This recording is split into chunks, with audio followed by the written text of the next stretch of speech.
एक बार कोई दुष्ट व्यक्ति साधु का वेश बनाकर लोगों को अपने जाल में फंसाता और धतूरा आदि खिलाकर लूट लेता था। यह काम वह उनके शत्रुओं के कहने पर धन के लालच में करता था। धतूरा खाकर कोई व्यक्ति मर जाता तो कोई पागल हो जाता था। तेनालीराम को यह बात पता चली तो उन्हें बड़ा दुख हुआ।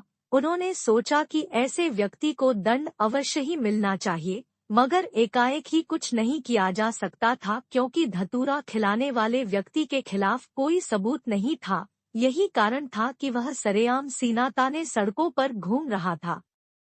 तेनालीराम को पता चला कि एक व्यक्ति आजकल पागल हुआ सड़कों पर घूम रहा है और वह उस साधु का ताजा ताजा शिकार है। एक दिन तेनालीराम की नजर धतूरा खिलाने वाले उस धूर्त पर पड़ी तो वे उसके पास पहुंचे और बातों में उलझाकर उस पागल के पास ले गए।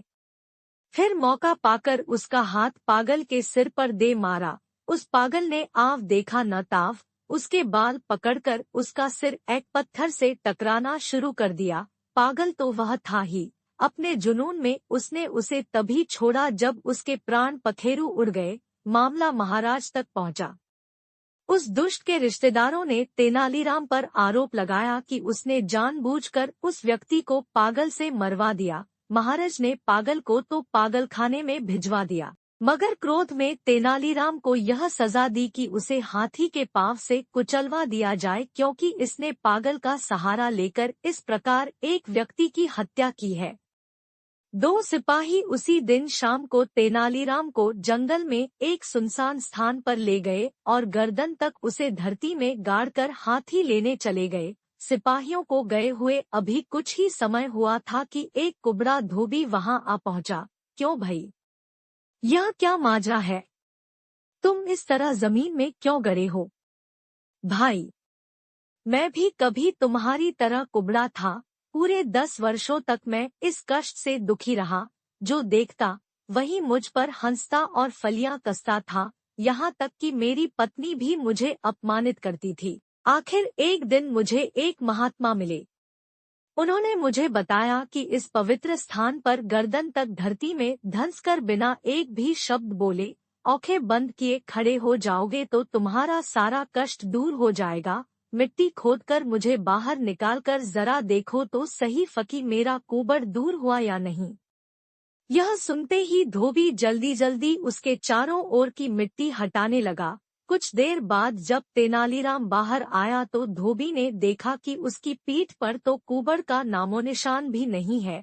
वह बोला, मित्र, मैं भी वर्षों से कुबड़ के इस बोझ को अपनी पीठ पर लादे घूम रहा हूँ। मैं भी अब इससे छुटकारा पाना चाहता हूँ। मेहरबानी करके मुझे भी यहीं गाड़ दो और मेरे ये कपड़े धोबी टोले में जाकर मेरी बीवी को दे देना। उसे यहाँ का पता बताकर कह देना कि मेरा कल सुबह का नाश्ता वह यहीं ले आए। मेरे दोस्त, मैं जीवन भर तुम्हारा यह एहसान नहीं भूलूंगा। और हाँ, मेरी पत्नी को यह हरगिज न बताना कि कल तक मेरा यह कुबड़ ठीक हो जाएगा। मैं कल उसे हैरान होते देखना चाहता हूँ। बहुत अच्छा, तेनालीराम ने कहा। फिर उसे गर्दन तक धरती में गाड़ दिया और उसके कपड़ों की गठरी उठाकर धोबी टीले की ओर चलने को हुआ, लेकिन जाने से पहले वह उसे यह हिदायत देना नहीं भूला था, अपनी आंखें और मुंह बंद रखना मित्र। चाहे कुछ भी क्यों न हो जाए, यदि तुमने आंखें खोली या मुंह से कोई आवाज निकाली तो तुम्हारी सारी मेहनत बेकार चली जाएगी। अयर तुम्हारा यह कुबड़ भी बढ़कर दोगुना हो जाएगा। तुम चिंता मत करो मित्र, इस कुबड़ के कारण मैंने बड़े दुख उठाए हैं। इससे छुटकारा पाने के लिए मैं कुछ भी करने को तैयार हूँ। धोबी ने उसे आश्वासन दिया। इसके बाद तेनालीराम चलता बना। उधर राजा के सिपाही जब उस स्थान पर हाथी को लेकर पहुंचे तो वहां तेनालीराम के स्थान दर किसी अन्य को देखकर चौंके और उससे पूछा, है तू कौन है? किसने तुझे इस खड्डे में गाड़ा है?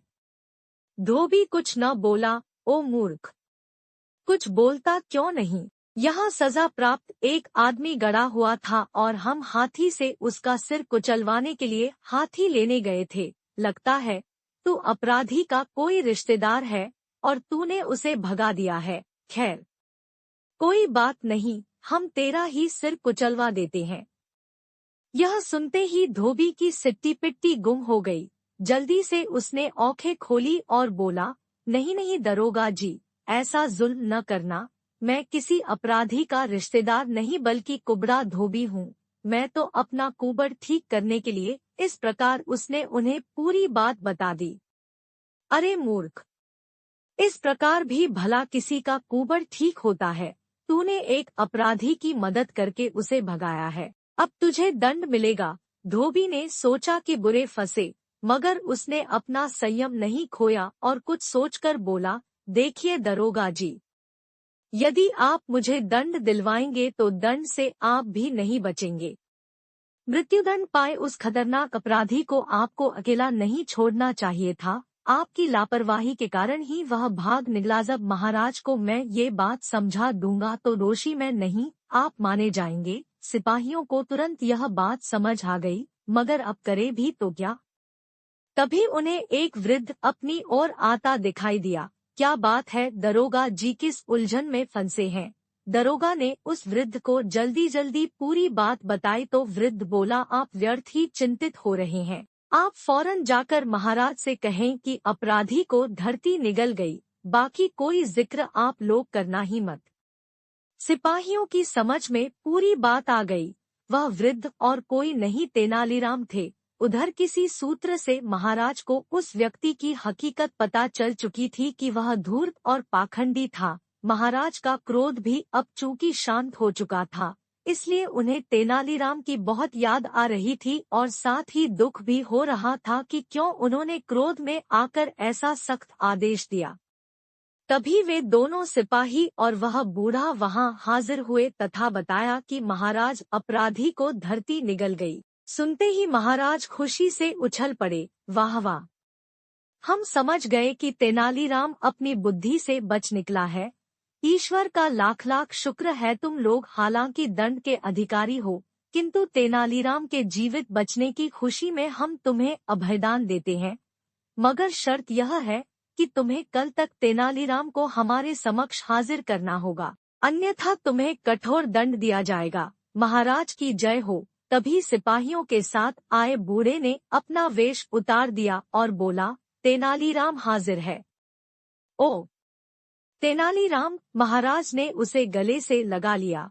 हम अपने फैसले पर बहुत पछता रहे थे। उनसे जलने वाले दरबारी एक बार फिर मन मारकर रह गए कि कमीना इस बार तो मृत्यु को ही धोखा देकर लौट आया। महाराज कृष्णदेव राय की दिनचर्या थी कि वे सुबह सुबह राज उद्यान में टहलने जाया करते थे और उस समय उनके साथ केवल तेनालीराम ही होते थे। इसी समय महाराज बहुत से गंभीर निर्णय ले लिया करते थे, कई भविष्य की योजनाएं बना लिया करते थे, जिसकी खबर तेनालीराम को तो होती थी, किंतु बाकी दरबारियों को कोई भी बात समय के साथ ही पता चलती थी। कुछ दरबारियों ने सोचा कि महाराज के साथ तेनालीराम का घूमना बंद कराया जाए।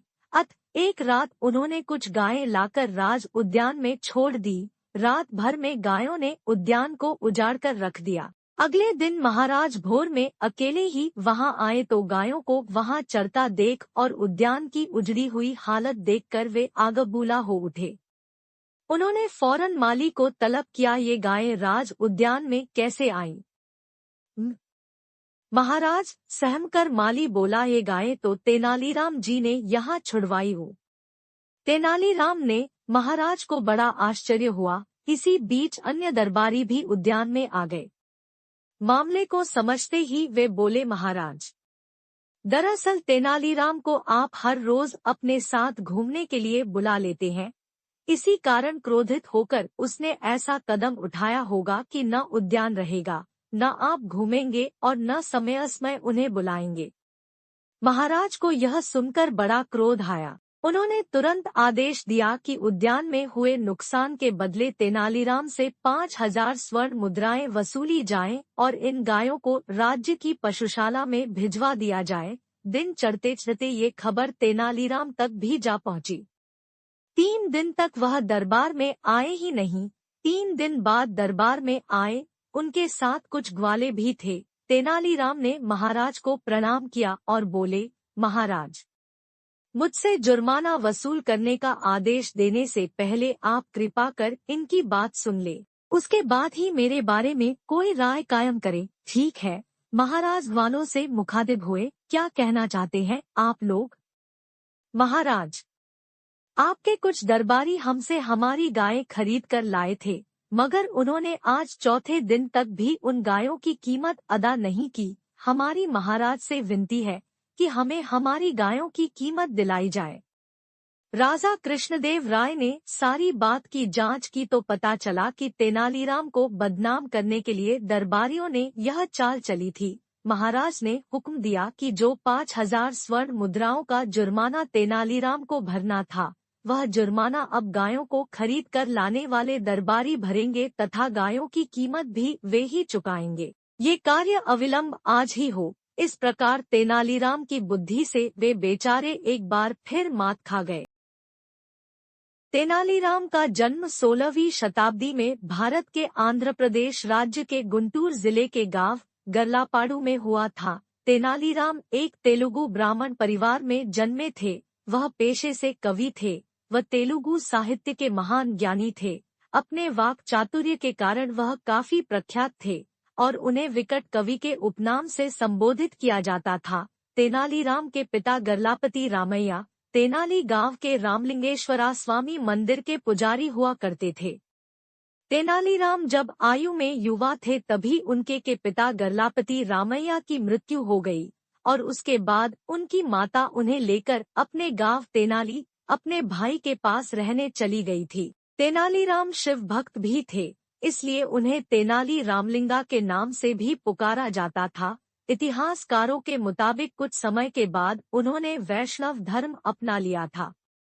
तेनालीराम को पाठशाला का विधिवत अभ्यास नहीं प्राप्त हुआ था, पर उनकी सीखने की तीव्र इच्छा और ज्ञान के प्रति धुन के कारण उन्हें शिष्यावृत्ति प्राप्त हुई थी, परंतु उनके पूर्व शिव भक्त होने के कारण उन्हें वैष्णव अनुयायियों द्वारा एक शिष्य की तरह स्वीकारा नहीं गया था।